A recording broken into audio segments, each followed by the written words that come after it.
창세기 33장 1절로 20절 말씀을 한 절씩 교독하고 마지막 절은 함께 읽겠습니다. 제가 먼저 읽습니다. 야곱이 눈을 들어보니 에서가 400명의 장정을 거느리고 오고 있는지라 그의 자식들을 나누어 레아와 라헬과 두 여종에게 맡기고 여종들과 그들의 자식들은 앞에 두고 레아와 그의 자식들은 다음에 두고 라헬과 요셉은 뒤에 두고 자기는 그들 앞에서 나아가되 몸을 7번 땅에 굽히며 그의 영 에서에게 가까이 가니 에서가 달려와서 그를 맞이하여 안고 목을 어긋 맞추어 그와 입 맞추고 서로 우니라. 에서가 눈을 들어 여인들과 자식들을 보고 묻되 너와 함께한 이들은 누구냐? 야곱이 이르되 하나님이 주의 종에게 은혜로 주신 자식들이니이다.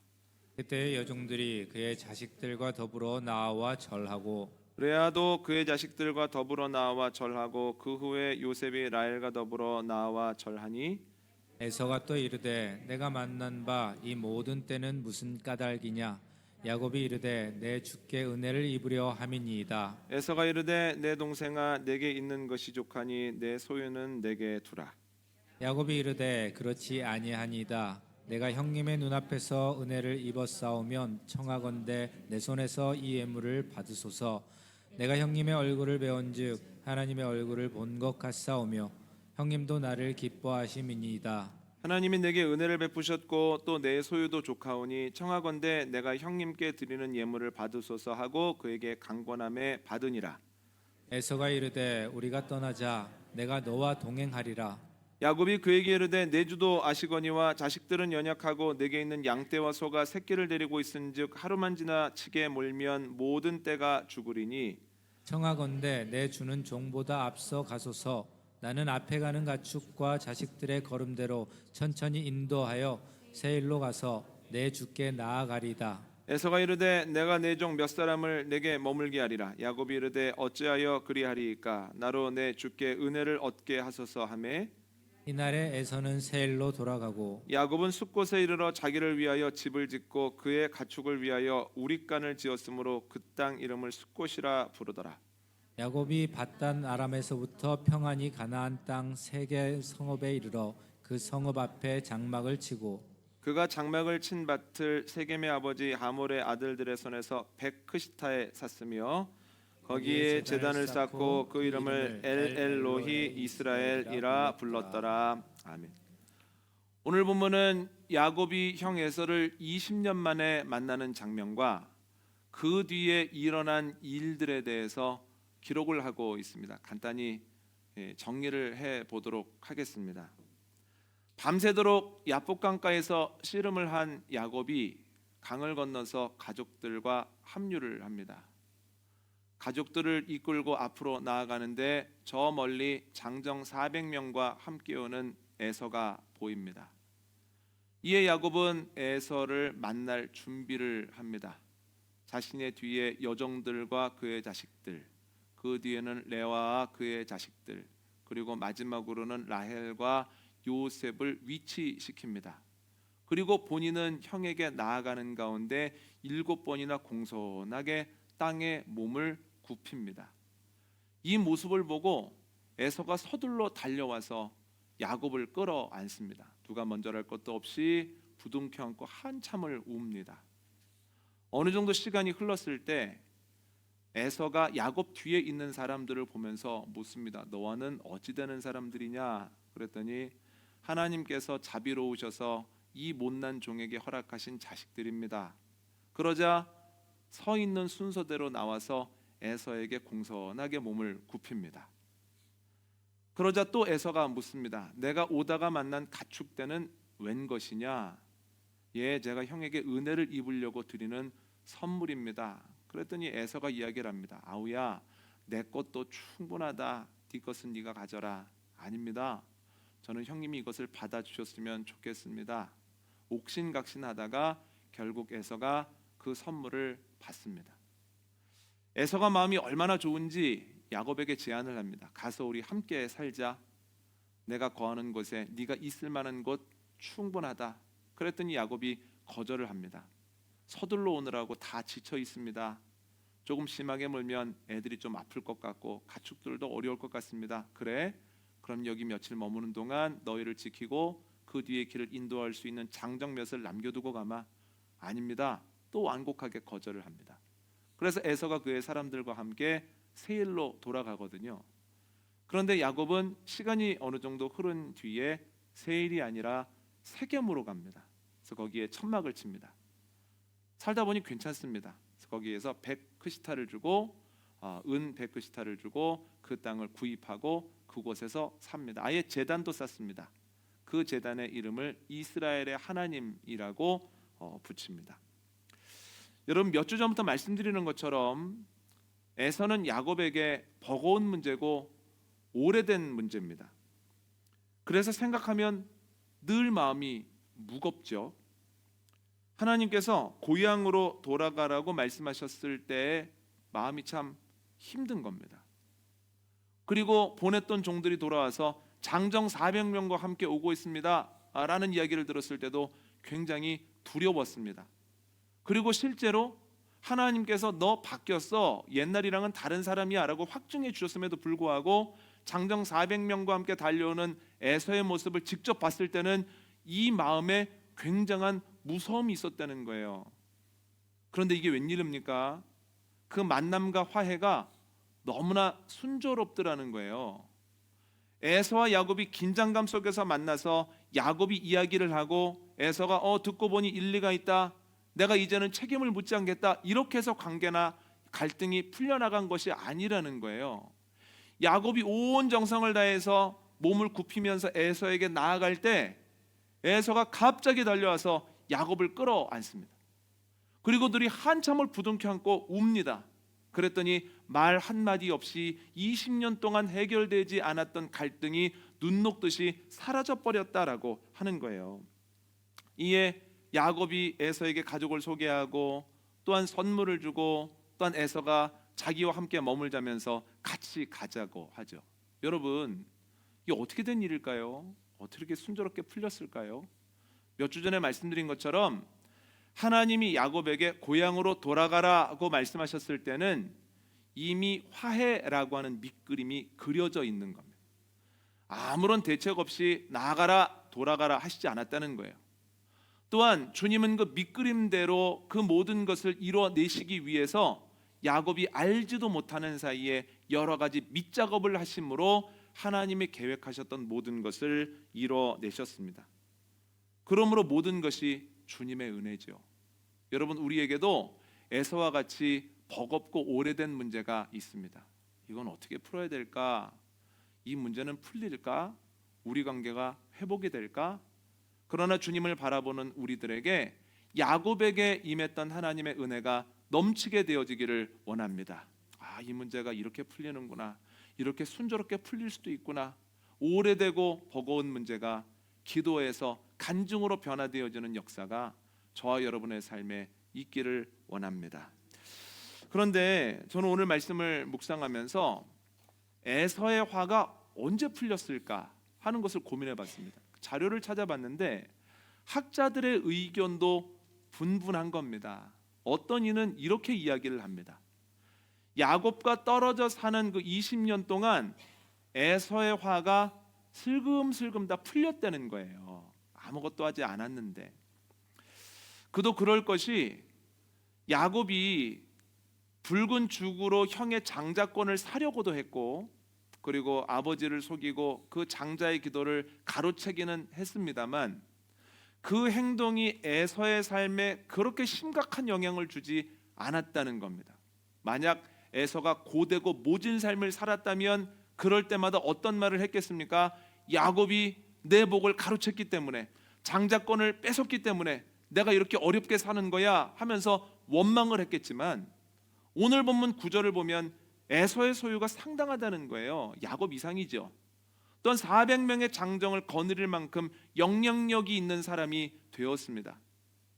그러므로 야곱이 했던 일들이 유쾌한 것은 아니지만 그래도 과거의 일, 예전의 해프닝으로 기억될 가능성이 높다라고 말하는 학자들이 있고요. 또 어떤 이는 야곱이 그의 종들을 보내서 두 가지를 이야기했을 때 에서의 근심이 사라졌다라고도 이야기를 합니다. 기억나십니까? 종들을 보내서 뭐라고 얘기를 합니까? 첫 번째는 제가 돌아가는 것은 꿍꿍이가 있어서 그런 것이 아닙니다. 원래 고향으로 너무 돌아가고 싶었으나 외삼촌의 집에서 열심히 살다 보니 지금 돌아가게 된 겁니다. 안심하십시오. 두 번째, 내가 돌아가는 것은 아버지의 유산 때문이 아닙니다. 하나님께서 이미 저에게 넉넉하게 주셨습니다. 유산 때문이 아님을 기억하십시오. 이 두 가지를 이야기했을 때 에서가 야곱을 만나기 전에 그래 편안히 만날 수 있겠구나 하면서 마음을 풀어냈다고 얘기하는 사람이 있습니다. 또 어떤 이는 야곱이 종들을 통해서 보낸 선물을 받았을 때 마음이 풀렸다고도 이야기를 합니다. 그 선물을 보면서 진짜 풀고 싶은 마음이 있구나. 이게 그냥 이렇게 저렇게 신용만 하는 것이 아니라 내가 이 모든 것을 희생해서라도 저희 관계를 회복시키고 싶습니다 라고 하는 표현을 받아들여서 그래 나도 풀어야 되겠다 라고 에서가 결심했다고 말하는 학자들도 있고요. 또한 오늘 본문을 준비하다가 제가 10여 년 전에 들었던 한 목사님의 설교가 생각이 났습니다. 그분은 이렇게 설명을 하더군요. 야곱이 아주 말끔한 모습으로 당당하게 형에게 걸어갔다면 형이 이 녀석 봐라, 내 복을 가로채고 이렇게 잘 먹고 잘 살았어 하면서 괘씸한 마음이 들었을 거라는 거예요. 그런데 동생이 오는 모습을 보니 방금 전까지 씨름을 해서 옷 여기저기가 다 찢겨 있다는 거예요. 그리고 환도뼈가 부러져서 절룩거리면서 오는데 방금 전에 부러졌기 때문에 걸을 때마다 얼마나 고통스러운지 걸음걸음마다 얼굴을 통해서 그 고통이 느껴진다는 거예요. 그의 모습을 보면서 측은한 마음이 들어서 그를 끌어안고 울 수밖에 없었다. 이렇게 설교하시는 목사님의 설교 내용이 생각이 났습니다. 여러분, 이 의견들 중에 무엇이라고 해도 무리가 없습니다. 이 말은 에서의 분노가 언제 어떤 방식으로 풀렸는지를 우리가 알 수 없다는 거예요. 풀린 건 사실인데 그 분노가 풀린 것에 대해서는 잘 모르겠습니다. 우리는 하나님이 하시려는 일들을 자꾸 알고 싶어 합니다. 하나님 무슨 일 하실 겁니까?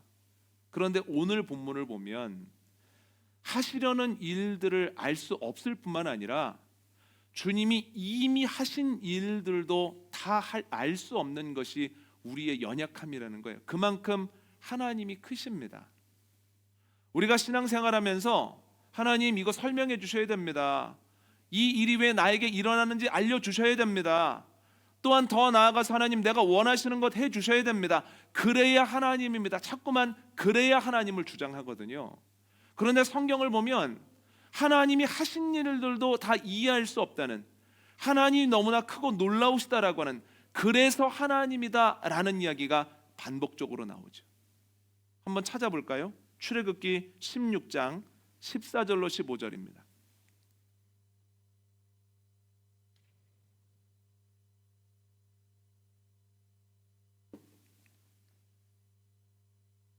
출애굽기 16장 14절로 15절을 함께 찾아 읽겠습니다. 함께 읽습니다. 시작. 그 이슬이 마른 후에 광야 지면에 작고 둥글며 서리 같은 가는 것이 있는지라 이스라엘 자손이 보고 그것이 무엇인지 알지 못하여 서로 이르되 이것이 무엇이냐 하니 모세가 그들에게 이르되 이는 여호와께서 너희에게 주어 먹게 하신 양식이라. 아멘. 이스라엘 사람들이 출애굽한 지 한 달쯤 되었을 때에 애굽에서 가지고 나온 양식이 다 떨어져 버립니다. 이에 이스라엘 백성들이 모세와 아론을 찾아가서 원망을 합니다. 이스라엘 사람들 너무하네. 무슨 문제만 있으면 이럴까 생각하기 쉽지만 한 번 더 그 상황을 고려해 보면 충분히 그럴 만하다라고 저는 생각을 합니다. 왜냐하면 하나님께서 모세와 아론을 통해서 그들에게 약속하셨습니다. 걱정하지 말아라. 너희가 출애굽을 하고 나면 내가 너희를 인도하여 가나안 땅까지 도착하게 할 것이고 그 땅을 차지하게 할 것이다. 그런데 이게 웬일입니까? 출애굽은 했는데 가나안 땅이 아직 멀리 있는데 먹을 것이 없는 겁니다. 그래서 이스라엘 사람들은 먹고 싶은데 왜 먹고 싶은 것이 없습니까? 그리고 우리 양식이 왜 떨어졌습니까? 라고 원망하기보다는 왜 약속한 것과 다릅니까? 우리가 출애굽하기만 하면 책임지신다라고 약속하지 않았습니까? 그런데 왜 약속한 내용과 다른 일들이 내 삶에 일어나고 있습니까? 라고 이스라엘 사람들이 불평을 하고 있다라고 하는 거예요. 하나님께서 모세를 통해서 말씀하시죠. 내가 양식을 하늘에서 비같이 내릴 것이다. 그리고 너희가 그것을 거두어 먹으면서 이 광야를 걸어가게 될 것이다. 그 약속을 지키시죠. 이스라엘 사람들이 광야에 나가보니 작고 둥글고 서리같이 생긴 것들이 있습니다. 거두어서 먹습니다. 이게 뭡니까? 만나입니다. 그런데 여러분, 이스라엘 사람들은 이 만나를 40년 동안 먹었습니다. 이 만나는 이스라엘 사람들에게 충분한 양식이 되어서 그들이 광야를 걸어가는데 부족함이 없는 양식이 되었다라고 하는 거예요. 그런데 이 만나가 무엇일까? 지금의 학자들이 연구를 하거든요. 그런데 여러 가지 추측도 하지만 그 어느 것도 시원스러운 대답이 되지 못합니다. 근데 앞으로도 그럴 겁니다. 왜냐하면 그 당시 광야를 지나가면서 만나를 먹었던 사람들도 그게 뭔지 모르는 거예요. 그것이 내려 있고 먹었을 때 양식이 되지만 그게 무엇인지 어디에서 왔는지 모르기 때문에 먹으면서 서로 이게 뭐야? 만후 그들의 말로 그렇게 이야기를 하다가 그게 만나가 된 거거든요. 분명히 주님이 내리셨고 충분한 양식이 되고 끊이지 않게 그들에게 힘을 주었음에도 불구하고 그것이 무엇인지를 전혀 알 수 없었다는 거예요. 이게 무엇입니까? 하나님의 전지전능하심이에요. 우리에게는 없는 것이 주님께는 있고 우리는 할 수 없는 것들을 주님이 하시죠. 성경은 이야기합니다. 그래서 하나님입니다. 여러분 또 있습니다. 민수기 17장 7절로 8절을 읽어보겠습니다. 민수기 17장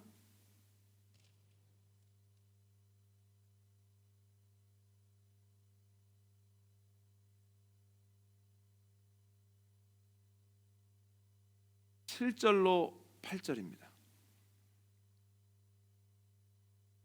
함께 읽습니다. 시작. 모세가 그 지팡이들을 증거의 장막 안 여호와 앞에 두었더라. 이튿날 모세가 증거의 장막에 들어가 본즉 레위 집을 위하여 낸 아론의 지팡이에 우미 돋고 순이 나고 꽃이 피어서 살구 열매가 열렸더라. 아멘. 고라와 르우벤 자손 가담과 아비람이 함께 힘을 합쳐서 반란을 일으킵니다. 왜 모세와 아론만 지도력을 가지고 있느냐는 거예요. 하나님께서는 하나님의 마음이 모세와 아론에게 있다라고 하는 것을 알려주셨습니다.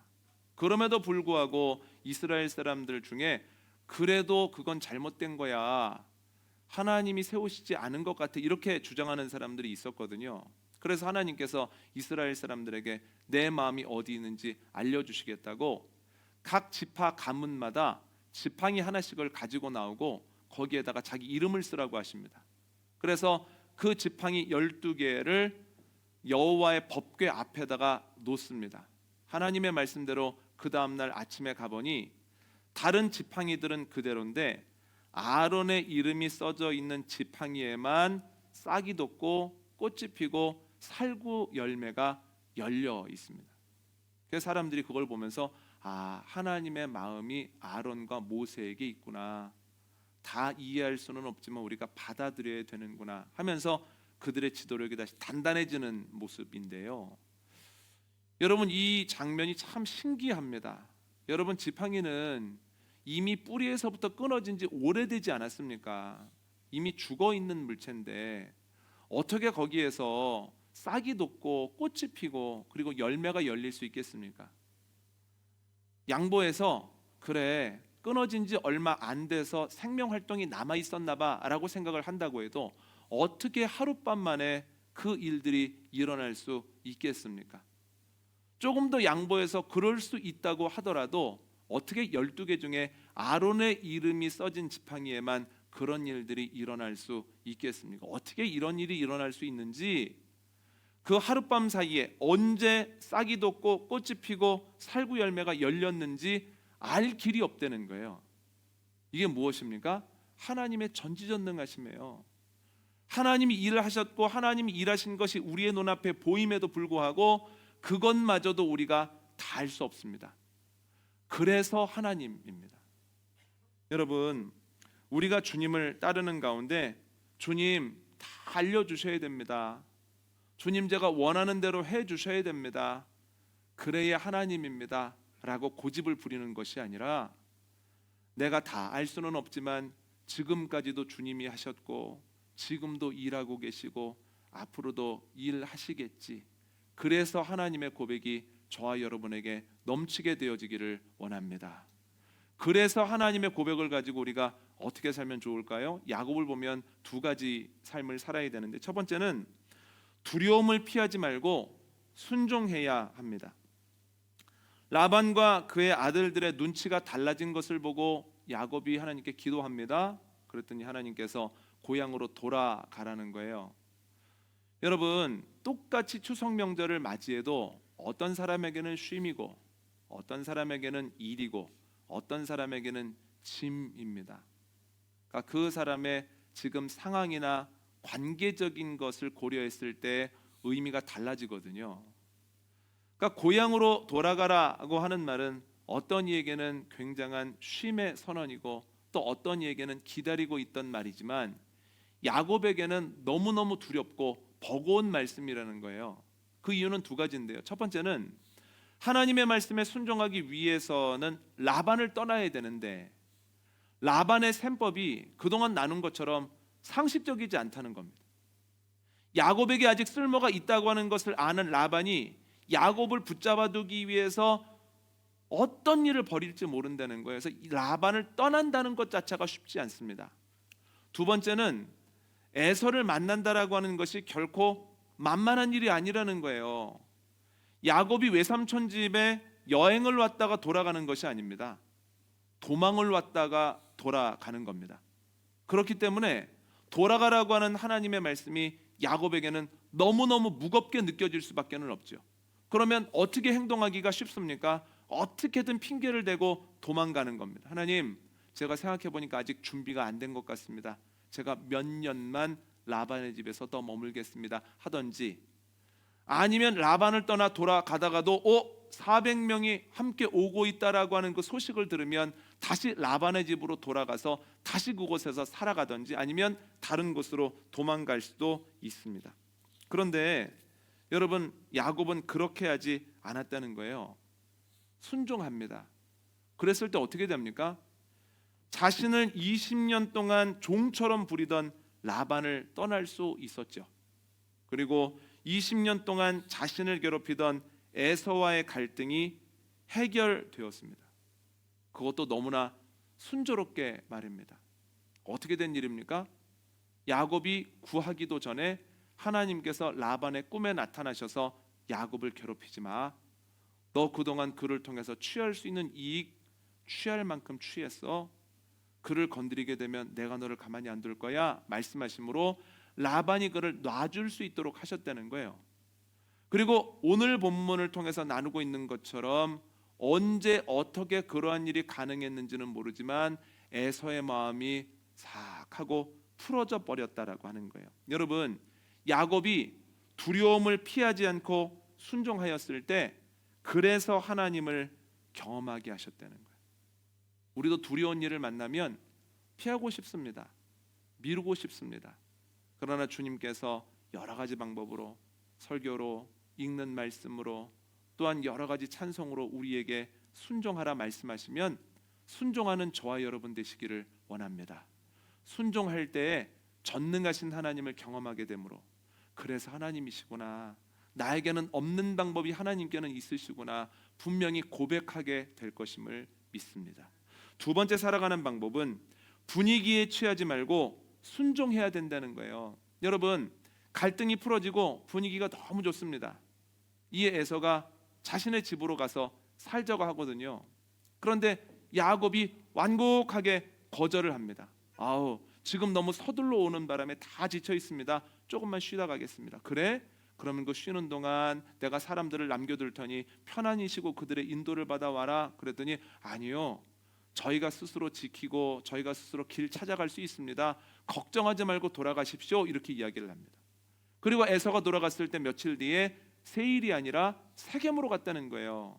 여러분, 야곱이 왜 형 에서의 제안을 거절할까요? 겉으로는 갈등이 풀린 것 같지만 속으로는 아직 풀리지 않은 무엇인가가 있기 때문입니까? 한번 성경 찾아볼까요? 창세기 31장 3절 함께 읽겠습니다.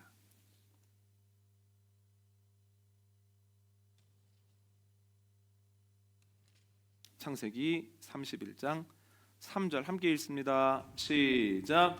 여호와께서 야곱에게 이르시되 내 조상의 땅 내 족속에게로 돌아가라. 내가 너와 함께 있으리라 하신지라. 아멘.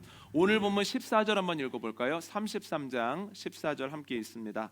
시작. 청하건대 내 주는 종보다 앞서 가소서. 나는 앞에 가는 가축과 자식들의 걸음대로 천천히 인도하여 세일로 가서 내 주께 나아가리이다. 아멘. 하나님이 야곱에게 어디로 가라고 말씀하십니까? 아버지의 집 고향 땅으로 가라고 말씀하시죠. 그럼 형 에서가 어디로 가자고 권합니까? 자신이 사는 곳 세일로 가자고 이야기를 합니다. 세일은 하나님께서 말씀하신 가나안 땅에서 아주 가까운 곳이기는 하지만 고향 땅은 아니라는 거예요. 다시 말하면 야곱이 완곡하게 2번이나 거절을 하고 형을 따라가지 않은 이유는 형이 불편해서도 아니고 갈등이 아직 풀리지 않아서이기 때문도 아니라 하나님의 말씀을 순종하기 위해서입니다. 여러분 생각해 보십시오. 20년 동안 묵었던 갈등이 해소됐습니다. 형이 너무나 행복한 상태에서 야 우리 집으로 가자, 우리 집으로 같이 가서 살자 하면 하나님께서 고향으로 가라고 말씀하셨음이 기억나더라도 아이 그래 이 분위기에서 어떻게 안 된다 그래 그냥 가서 좀 살다 오자 하면서 분위기에 취해 따라갈 수 있거든요. 그런데 야곱은 그러지 않았다는 거예요. 여러분 야곱은 굉장히 좋은 분위기였음에도 불구하고 본인이 가야 할 곳은 세일 땅이 아니라 하나님의 말씀하신 고향 땅이라고 하는 것을 알고 있었습니다.